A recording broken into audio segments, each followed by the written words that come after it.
What could happen in House of the Dragon, Season 3? The first thing I hope for is that Queen Rhaenyra will take King's Landing and the Iron Throne before the battles of the Lakeshore and the Gullet. After she takes the throne, the Battle of the Lakeshore, also known as the Fish Feed, would then take place. Though regarded as the bloodiest land battle during the dance, it was a massive victory for the Blacks, and Rhaenyra might take this victory as a sign that her rule in the north, the Vale and the Riverlands would be secured by it. Before Rhaenyra has time to deal with Prince Daeron, who she already sees as a weaker threat, the Battle of the Gullet would then take place. This was regarded as the bloodiest battle in the entirety of the war, and it was particularly devastating to the Queen and the Valyrians. So after the Battle of the Gullet, Prince Daeron's daring victory in the Reach, and the Prince Regent's savage crimes in the Riverlands after the Fish Feed, Queen Rhaenyra might realize that even though she had taken the throne, the war was far from over. And hopefully after the Battle of the Gullet, Rhaenyra might become more resolved to keep her throne, like she was in the book, and therefore more willing to do whatever it takes to win the war. I have, over the years, in anticipation of little bumps in the road, moved the greater part of Harrenhal's gold reserves to the Iron Bank in Braavos. In Braavos, Loras Strong might try to improve on Aegon's character by encouraging him to learn High Valyrian and the history of Westeros. Loras might also try to manipulate events in King's Landing in the favor of the Greens like he did in Fire and Blood. This might happen because we saw him traveling to Braavos with ravens, which he can use to pass on messages to his operatives in the city.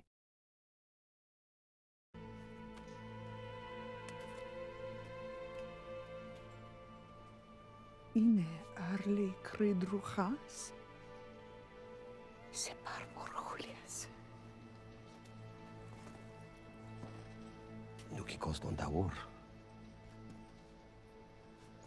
Silutan. My queen.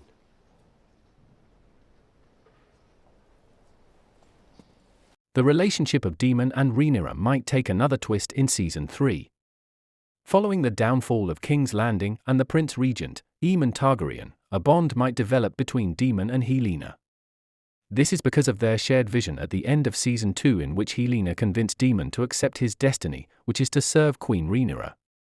The importance of Daemon and Helaena exploring their shared gift of clairvoyance might be premised on them trying to figure out which of the Targaryen children will be the progenitors of the prince who was promised, and whoever that child is, they might try to protect it. Though Queen Rhaenyra might at first think that Daemon will be trying to make amends for his earlier crime against Helaena, she might later grow jealous of their relationship.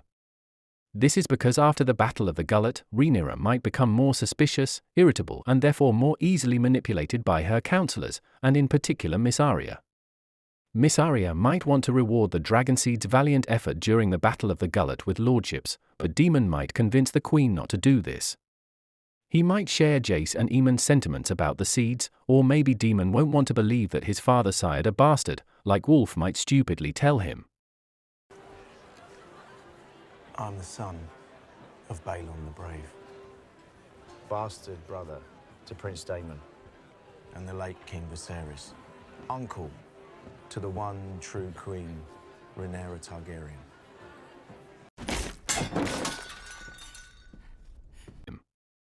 Daemon and Helaena might see a future in which the Dragonseeds betray the Queen, and because of this, Daemon won't trust them. Miss Arya might then seek a way to drive the Queen and her king consort apart, so as to gain more control over Rhaenyra. Miss Arya might insinuate to the Queen that Daemon and Helaena are having a sexual affair. Rhaenyra will then try to separate them by telling Helaena that it was Daemon who sent the assassins to kill her son, Prince Jaehaerys. This might not deter Helaena, for she might already know that it was Daemon who sent the killers. When Rhaenyra fails to separate them, she might then send Daemon and Caraxes to hunt down Aemond and Varga. Another interesting plot will be that of the Dragonseeds in the 3rd season. The 3 Dragonseeds that claim the dragon Seasmoke, Vermithor, and Silverwing have different personalities and motivations, and this will be important in their individual stories next season. Though Adam and Ulf's characters were mostly derived from the source material, Hugh's character portrayal was different from the one in Fire and Blood. In the book, Hugh was a brutish thug, and after his and Ulf's betrayal at the First Battle of Tumbleton, Hugh wanted to be crowned the King of Westeros. In the TV adaptation, Hugh is shown to be a family man who wants to find his purpose in life after the death of his daughter, and it seems Ulf is the one most likely to try and crown himself later on in the show. Best make me a knight then. You forget yourself, friend.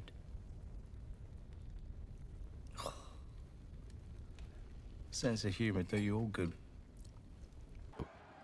However, people in the world of ice and fire are known to change, and we have already seen Hugh steal another man's food out of desperation. After the Battle of the Gullet, will Hugh desire a lordship, like Ulf will most likely want, and the denial of it by Queen Rhaenyra will thereby compel him to switch sides, or will it be something else? At the end of Season 2, Queen Rhaenyra's military directive to her dragon riders to attack and destroy the green strongholds of Old Town and Lannisport was met with opposing views by some of them. Whereas Prince Jacaerys and Ulf seemed to be in favour of this plan, the Lady Baela and Hugh were aghast by it. Maybe Queen Rhaenyra's strategies will seem too cruel to Hugh, and therefore he will seek out Prince Daeron, thinking he will make a better monarch than his half-sister. Whichever the reason will be, I hope the showrunners will stick to the source material in regards to the Dragonseed's betrayal. The stories of Adam of Hull and his brother Alan might also be important to the plot of next season. In the recently concluded season of House of the Dragon, Adam was claimed by the dragon Seasmoke, and Lord Corlys Velaryon made Alan his first mate on his newly renamed and refurbished ship, the Queen Who Never Was. Though the two are Lord Corlys' bastard sons, he is yet to claim them as his own, but in Season 3, he might be compelled to do so. Following the Battle of the Gullet and the bravery his sons will most likely exhibit, Corlys, like Miss Arya, will probably want his sons to be rewarded for their service to the crown. If Rhaenyra is discouraged to do this by Daemon, Corlys might then reveal to the Queen that Alan and Adam are his sons, and like in Fire and Blood, he might demand that they are legitimized and given the name Velaryon. If this happens, then by law, Alan would then become the new heir to the Driftwood throne and the future Lord of the Tides. However, will the Queen allow her son, Prince Joffrey, to be disinherited, or will she allow Driftmark to pass to Alan in order to appease Corlys Velaryon? Her father, the late King Viserys, had a massive falling out with Corlys when he refused to marry Corlys' daughter, the late Lady Lena Velaryon.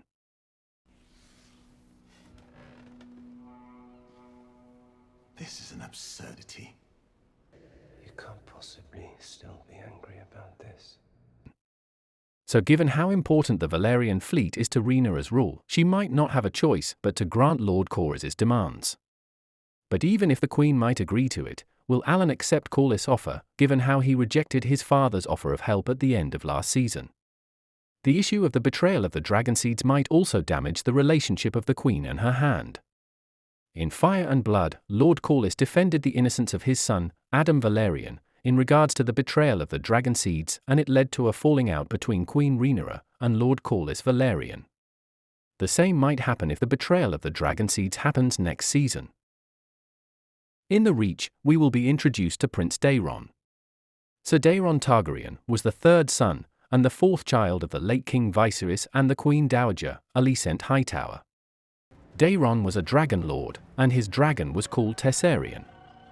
He was sent to Old Town to foster with his great-uncle, the late Lord Hobbert Hightower. He was nicknamed the Daring for his exploits in the Battle of the Honey Wine.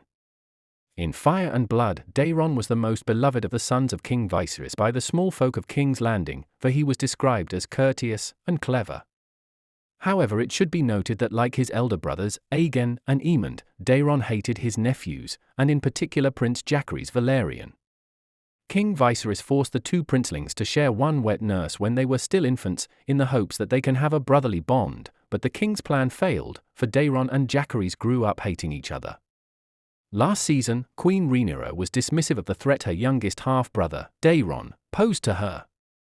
Hopefully the showrunners will develop Daeron's character to be as formidable as he was in the book, so as to make him a true opposition to Rhaenyra's rule.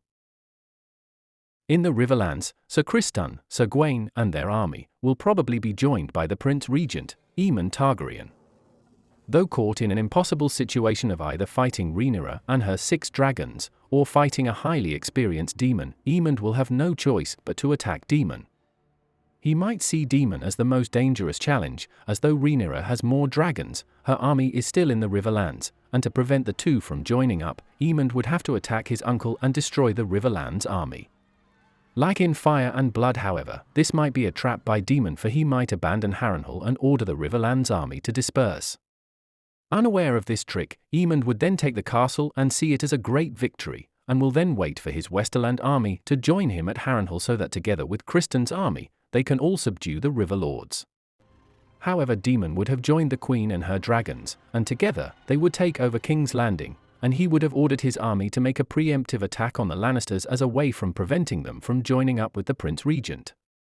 Upon hearing the news of the downfall of King's Landing and the Battle of the Fish Feed, Aemond will realize his blunder, and like in Fire and Blood, he might descend into a blind rage and destroy the Riverlands, as an act of revenge, and as a way of trying to draw out Rhaenyra and her dragons. Criston, on the other hand, might try to urge Aemond to return to the city in order to take it back from the Blacks, while Sir Gawain might tell Aemond to march to the Reach to join forces with Prince Daeron and the main Hightower force.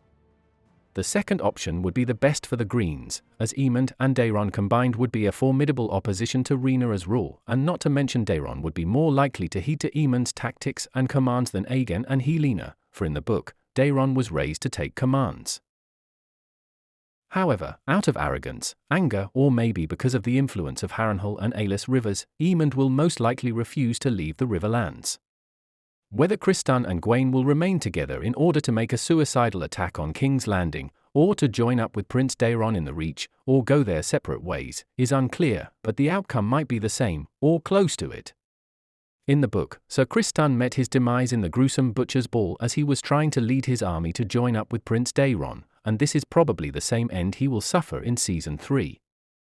Sir Gawain's end in Fire and Blood came in King's Landing as Queen Rhaenyra was taking over the city, so if he and Sir Criston go their separate ways, Gawain might be captured by Daemon scouts, delivered to King's Landing, and beheaded for high treason.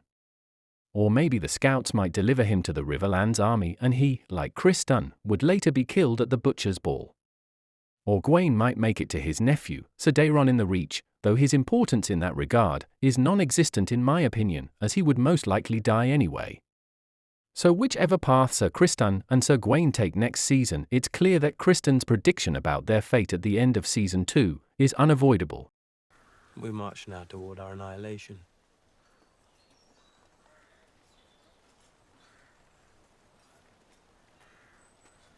To die will be a kind of relief.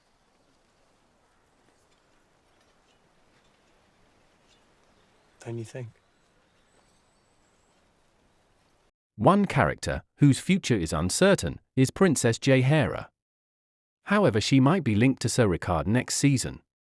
When Sir Rickard's character was announced to be present in Season 2, it seemed obvious that Prince Maelon, who is the second son and third child of King Aegon and Queen Helaena in the book, would also be included given what happened to the both of them in Fire and Blood. Unfortunately, Prince Maelon was omitted, and instead Sir Rickard was turned into the personal guard of Queen Alicent Hightower. However, in Season 3 it's unclear what role Sir Rickard will play in the series. My prediction is that he might become the protector of Princess Rhaenyra, which might be a good or bad thing depending on how it will be written. On one hand, Sir Rickard might be tasked with escorting Rhaenyra to Storm's End before Queen Rhaenyra takes the city. This is what happened in the book, and it was done to protect the princess, for like in the show, Storm's End declared for King Aegon and therefore Rhaenyra could be safe there. However, the writers may decide to take another route. When Alicent returns to King's Landing and finds that her son, Aegon, had escaped from the city, she might become fearful that Rhaenyra might think that she had a hand in his escape. So she might order Sir Rickard to take Rhaenyra to Oldtown for her own safety. However, just like in the book, Rhaenyra might put a bounty on the princess in order for her to be found and returned to the city. But like with Prince Maelon in Fire and Blood, Rhaenyra and her protector would then be killed on their way to Oldtown. The only reason why the writers could go down this route might be that they will want to create a new rift between Rhaenyra and Alicent. With her only surviving child killed, Queen Helaena may be driven into madness because of grief. Alicent has already been shown to love her daughter more than her other children, so she might blame Rhaenyra for this tragedy. Whichever way the showrunners take, I hope Princess Rhaenyra will make it next season because of her importance in Fire and Blood, and also because I hope that they change her fate from that in the book. In Fire and Blood, Princess Rhaenyra and King Aegon the Younger got married in order to achieve peace and unity in House Targaryen. Later, due to uncertain circumstances, the young queen died, and Aegon the Younger married Rhaenyra Valerian. My hope is that instead of Rhaenyra suffering the same fate as her book counterpart, the showrunners will instead keep her alive, so that she, and Aegon the Younger, could later marry and have children. The implication of this is that through Rhaenyra, who would be the last of the Greens, and then later through one of her daughter's offspring, Daemon Blackfyre, the rift in the House Targaryen would continue because of the Blackfyre rebellions. George R.R. Martin has promised a second Dance of the Dragons in the future books, and I think it would be right for both Rhaenyra and Aegon the Elder to have descendants in this war, so that the first and the second Dance of the Dragons are connected. In this, Rhaenyra's female line would lead to Daenerys and Jon, and Aegon's male line would lead to the false Aegon, and all three would be the main claimants of the Iron Throne in the second Dance of the Dragons. At the end of Season 2, Queen Helaena told her brother, the Prince Regent Aemon Targaryen, that Aegon would be king again and that he will be sitting on a wooden throne in the future, and this might happen next season. This description of Aegon's future is directly got from the book, but if we shall see Aegon's rise next season, then we might also see Rhaenyra's fall in turn. It is obvious that the Queen will take the city and the throne next season, but because of a series of poor decisions, external influences, and bad luck, might all see the Queen fall from grace. One issue that she will have after she takes the city will be the luck of gold. As it was shown in Season 1, Sir Otto Hightower and Lord Tywin Lannister devised a plan to divide up the gold in the royal treasury, and they left just enough to manage the war effort. This greatly affected the Greens' military campaign, as we saw in Season 2, as many projects could not be paid for because the Crown lacked the necessary funds. This will be worse for Rhaenyra and the Blacks. The Queen heavily relies on the Valyrian wealth to manage her military campaign, as Dragonstone lacks gold and wealth to help her in this regard. However, when she takes the city, this situation will worsen as there won't be any gold in the royal coffers, and to make matters worse, after the Battle of the Gullet, Driftmark would have been sacked and burnt, and the Valyrian fleet would mostly be destroyed. This will mean that on top of losing her source of wealth, the loss of the Valyrian fleet will mean that she won't be able to ferry food to King's Landing, which might turn the citizens of the city against her. Anger, grief and desperation might lead Rhaenyra to commit atrocities in the hope of staying in power. We might see such atrocities committed on Sir Tywin Lannister. Though we saw him sailing to the Gullet with Admiral Lower at the end of Season 2, he might be captured during the Battle of the Gullet and end up in the hands of the Blacks. Tywin leading the fleet of the Three Daughters against the Blacks, and the resulting battle that will happen because of that, and him possibly refusing to divulge where the Crown's gold is, topped off with his refusal to bend the knee to Rhaenyra and renounce Aegon as a usurper, might all enrage the Queen. Something similar happened in the book, and Tywin was brutally tortured by the Blacks for it. If this is the direction the writers go for, then the Greens might use this against Rhaenyra so as to further turn the people of King's Landing against her. In this, if Lord Lorys finds out about Tywin's torture, he might have a gruesome tale told throughout the city that the Queen personally tortures her captives. Another decision that could lead her to lose the trust of the people of King's Landing is the tax that she might impose on them next season. In Fire and Blood, out of desperation for gold, a new tax was set up by the Blacks in order to source up more funds for their military campaigns. Rhaenyra would end up to be hated by the people of King's Landing, and they even nicknamed her Maegor with Teats because of the new tax. The final nail in her rule might be the death of Princess Rhaenyra, that is if the writers decide to kill her off, and the subsequent suicide of Queen Helaena because of it. If this happens, then the people of King's Landing, led by the infamous shepherd, might rise up against Rhaenyra in revolt and storm the dragon pit like it was in the book. The resulting catastrophe might then force the Queen to flee back to Dragonstone, where she will undoubtedly meet her demise. The main challenge the showrunners might have next season will be the pacing of the show, which was also the biggest issue with Season 2. Cutting Season 2 to 8 episodes was a big mistake, as it deprived the showrunners of running time. This lost time would have allowed them to place Rhaenyra on the Iron Throne, and also have the battles of the Fish Feed and the Gullet, then 7 or 8 episodes in Season 3 would then be enough to explore the rest of Rhaenyra's rule and eventual downfall. The remaining 2 or 3 episodes of Season 3 would then focus on the short rule of Aegon the Elder, and Season 4 would mostly focus on the regency of Aegon the Younger.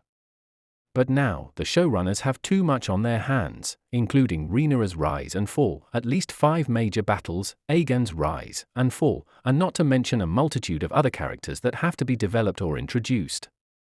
To be fair, the strike of the Writers' Guild could have had a hand in this, but I think this mess that the showrunners find themselves in could have been deliberate, as they may want to extend Rhaenyra's rule to Season 4. If this is the case, then it's unfortunate, for it will encroach on Aegon the Younger's regency, which is very important in Fire and Blood.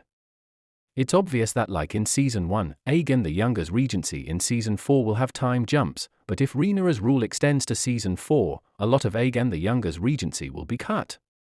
Hopefully the showrunners have a good plan for the last 2 seasons, so that they can conclude the story properly.